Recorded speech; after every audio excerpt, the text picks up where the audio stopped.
Hey, what's going on, guys? Kings here. In this video we're going to be generating moves for knights and kings that are also known as leaper pieces. So let's actually open the terminal in the current working directory and by simply typing make and to compile the source, and if it compiles then I also want to run my chess hexadecimal 88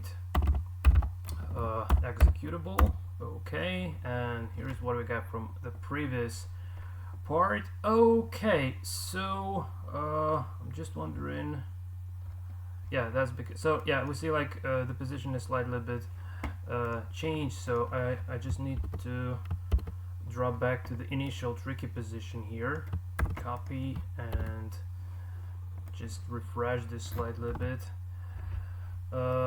Yeah, save. Probably I could have even used the variable name tricky position already, because in this video I'm not really gonna be, yeah, now we got a castling moves, perfect, because I'm not really gonna be altering this, I believe. So just try to generate the moves for the knights and the kings for both sides.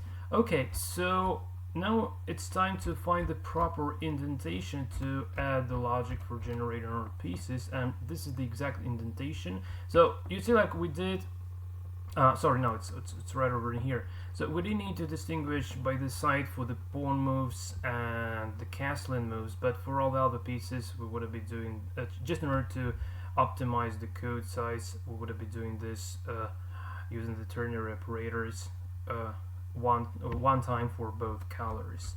So I just want to drop back here, right, and starting from here, I hope I did pick up the indentation correctly. So it should be like 3 curly braces left there. So now we would be generating knight moves. Okay, so here the very first thing to consider, we need to pick up the knights on board. So we can say if, and now depending on the site, so I can say if not site, which means the site variable responsible for the site to move is gonna be equal to 0, which means white. So in case of, if this is equal to white, we need to pick up the piece. So board indexed by the square we're currently iterated on, or should be equal to white knight. So now the ternary operator have been mentioned, so I can say if the side is equal to 0, in this case, sorry, not like this. In this case, I just want to match the white knight, and otherwise I want to match the black knight. So just grab this, copy and paste. So the idea is, so that first we asking for the site, and if the site is black, we're evaluating this expression to return from the if statement, and if the site is equal to black, we are evaluating this expression accordingly. So anyway, let's test this out. So I just want to print f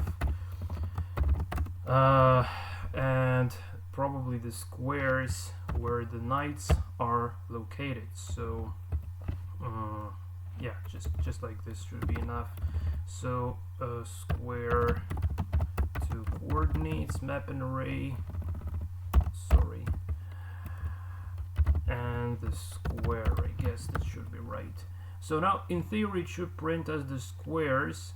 Well, let's say like white knight, because now we got the color, now we have this white side to move. So in theory this should return as all the squares containing the white knights. Okay, so we got this e5, which is great. So we got the knight on e5, and also we got this c3. Okay, perfect. Now we just change the side, it should give us all the knights, all the black knights squares. So let's try to do this. Yeah, it's actually I said I won't be changing this, but yeah, it seems like I will be changing the FEN. So we got this b6 square where the knight stands, and we got this f6 square for knight as well. Okay, so it's at least this kind of piece picker works quite pretty nicely. And what to do next? As far as we got our piece being picked up, the next thing to consider would be to iterate over the night offsets. So I probably don't need this print statement anymore. So here we want to loop over night. Oh my god. Night move offsets. And for those of you who escaped the previous video, let me quickly show you that we have this night offsets in the top of our source file. So these are the night offsets, so exactly 8 places where the night can go from the current square. So we need to say for index index is equal to 0, index is less than 8, because we have up to 8 potential squares for a night to go, and index plus here. So the next thing to consider, we need to define a couple more variables. So we need to initialize target square. Okay, so the square where the night is going to be going to, so int to square would be equal to current square plus night offsets indexed by the index. Okay, and also we need to init the target piece. So init target piece, if any. So let's say int, let's call this target piece, or 2 piece maybe. Well, let's call it just simply piece. It would be equal to the board indexed by our 2 square. So whatever piece is available in the 2 square, we just store it, and that's needed for in order to distinguish empty squares from pieces, and within the pieces we need to distinguish black pieces and the white pieces respectively. So that's kind of quite pretty important. And the next thing to consider, we also need to make sure target square is on board like this. So we can say if and 2 square bitwise ended with our hexadecimal 88 is on board. So this expression been explained before. So in this case, now we need to check to make this check to capture either opponent pieces or the empty squares. Well, probably not capturing the target squares, but moving to target squares. So how to call this basically? Well, I'll first write the code and then provide the commentary, because it's a bit hard to, it's a bit difficult for me to provide the reasonable commentary out of the box. So if, and here we also need to distinguish the site. So if the site is equal to 1 to white, we will have one expression, and otherwise we will have a slightly different expression. So anyway, we need to make sure that the target square should be either empty square. So if we say like not piece, which means that the board's indexed by the target that's 2 square, if that would be the empty square, so the 0. So if piece would be equal to 0, so if not piece, that means that the square we're supposed to be moving to is empty, which means the move is legal actually. Or it might contain opponent's piece on it. So in order to provide the opponent's piece, we need to say that piece. So here we so if not side, this goes for the white pieces.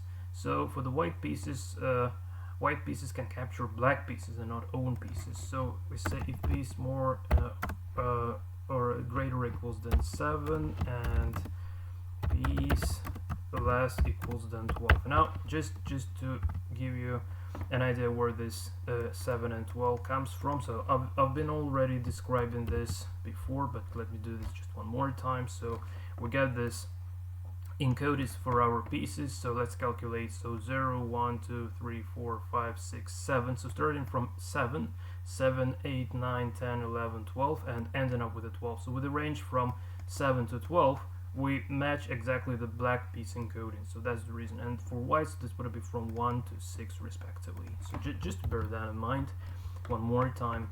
So well, also I would probably like to print this slide a little bit. So if I can just make it like this.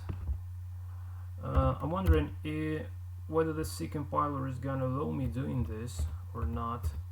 I really hope it will. I'm not sure though, but let's see.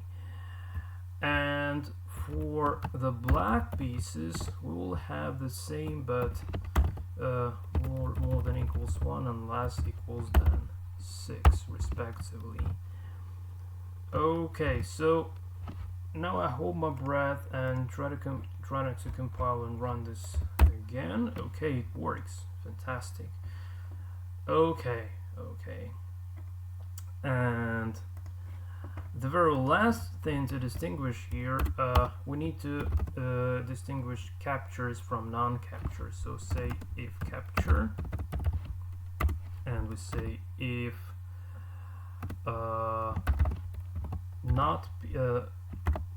if piece. So if piece is not equal to 0, so this is gonna be a capture, and print f, and yeah, we'll provide this capture as well. So just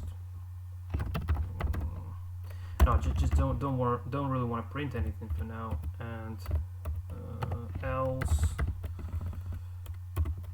if capture if empty square. Well, let's say not if but on capture on empty square.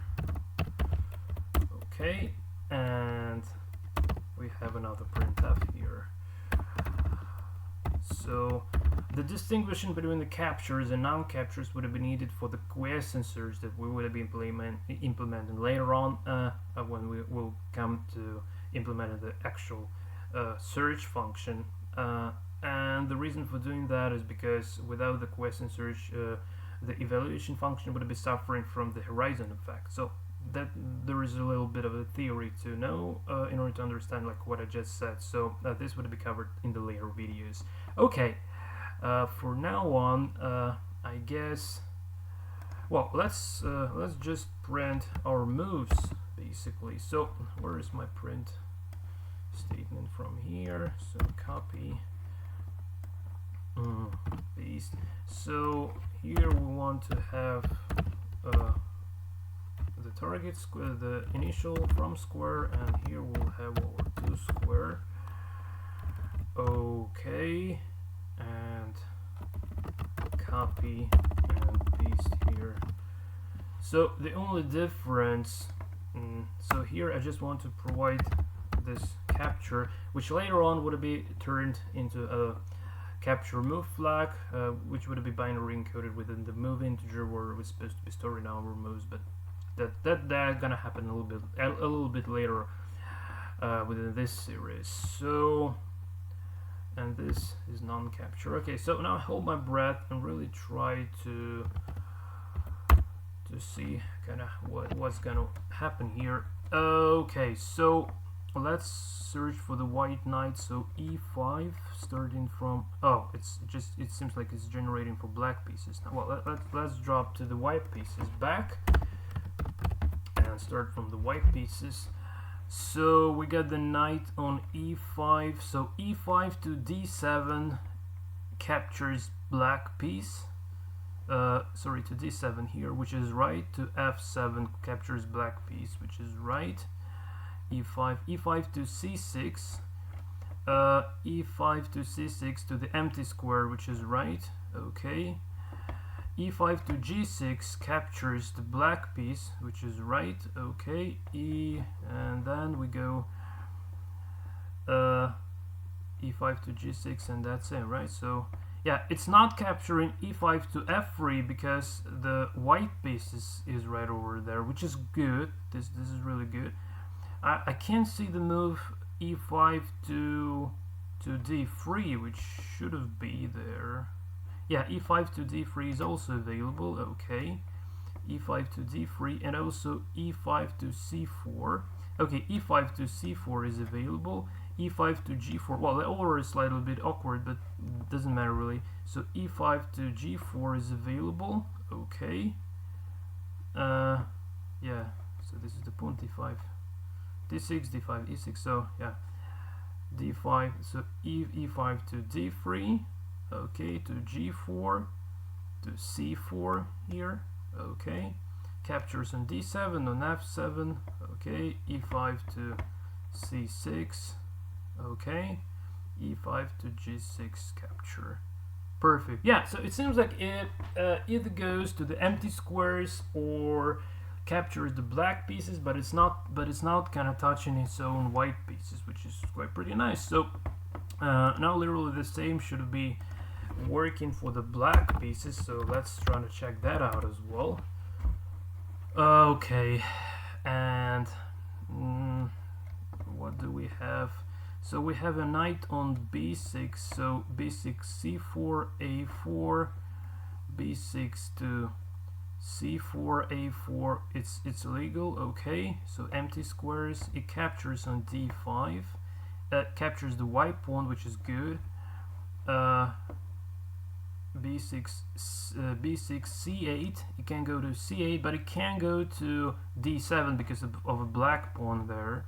So we don't have this b6 to d7, right? So b6, c4, a4, d5 captures, c8 goes back. Okay, to the 8th rank. Okay, seems like it's working. So now the f6 knight. So the f6 knight goes to g4, captures on e4, so goes to g4, good. Captures on e4, okay. f6 to e4, f6, h5, and captures on d5. Okay, goes to h5. Okay, captures. Hold on a sec. F6, h5, captures on d5. Yeah, it captures on d5, and also should have captured on e4. Yeah, captures on e4, captures on d5. Goes to h5 and to g8, goes to h5 here and goes to g8, and not going to e8 because there is a black king, also not going to d7 because there is a black pawn. So it seems like f6 to h7, f6 to h7, yeah, is available also, right? Okay, g8, h7. Yeah, it's either go into the empty square or capturing the white pieces, but not capturing its own pieces, which is absolutely fantastic. So it seems like we did provide the correct logic for our knight, and now let's do the same for the kings, because it's literally the same code. The only difference would be we'll use the different offset and a different piece to match there. So in order to get the moves for our kings, so knight moves seems to be completed, so just grab them and go in here, and here I can say king moves. So king moves. Now we want to match either white king or black king, right? Loop over king move offsets. Okay, target scored the same. So here we need to loop over, we need to index king offsets instead of the knight offsets, and yeah, obviously the range of king offsets is the same because king can go to up to 8 directions. So upwards, backwards, left, right, and diagonally to all the sides, just like the queen, but only one square ahead. Okay, so we also have this piece, and this side, yeah, this all should be the same, I believe. Yeah. So let's drop back to white pieces and see what kind of moves would be available for us. We don't really need to print this capture anymore because, yeah, like from doesn't really matter that much at the moment. So just when we were debugging this stuff. Okay, so we got the king moves. So e1 to g1 and to c1 is the castling are the castling moves, which are not generated by the king. But we can also go to f1 and d1. Okay, great. f1 and d1, we're going there. We're not going to d2, e2, or f2 because we got there got white pieces there, and I'll just make sure that f1 and d1 won't disappear if we put a couple of black pieces there. So let's consider to put a couple of black pieces around white king. So let's say 2 and black knight, and say another black knight, just doesn't matter really. So now it would be two knights around the king. Okay, so it should be able to capture both. So it can capture f1 and d1, but no castling rise because the squares are occupied by the opponent pieces, which is quite pretty pretty bad for white king, right? Okay, so it seems like the white king moves works perfectly well, so I just want to restore the original position here. Okay, and now we'll go to checking out the black king moves. So I just want to change this to black here, and okay, so we got this e8 to g8 and c8, which is the castling moves we're not interested in, but we get also f8 and d8. So f8 and d8 going sideways, going to the sides, which is good. And also yeah, so need to make sure so it doesn't take on d7, e7, and f7. Just put a couple of white knights there to make sure that it would be capturing them. So let's make 2 and 1 knight, 1 and white knight, and white knight. So now the king is surrounded. Oh, sorry, not exactly like that. Knight, sorry, knight and then 1, just like. So now it's surrounded by the white knights. Okay, so it can capture on f8 and it can capture on e8 as well. It can't castle anymore because of the pieces occupying the empty squares. Okay, so it seems like the queen move, the king moves, the knight moves, also known as the leaper pieces, are now generated more or less correctly. The performance test or the perf test would show this to us. That would be the most intriguing milestone within the entire chess, within this particular chess engine project. And you know, like perf test is the most intriguing part, the most intriguing milestone in whatever chess engine, basically, because you know, like chess engine is divided into two parts. First, like before you pass the perf test, and everything that goes after. So that's quite pretty interesting. Especially some additions to the mode generator might have violated the perf test results as well. So things like piece list, which we'll cover one day on this channel, I hope, that allowing us to speed up the move generator compared to this looping over all the board squares. But yeah, we can master everything at once. So first we'll just complete this little simple engine, and then we'll go to more complicated things. So this is it for this video, guys. I hope you have learned something interesting out of it. Thanks for watching. Until the next time, and take care.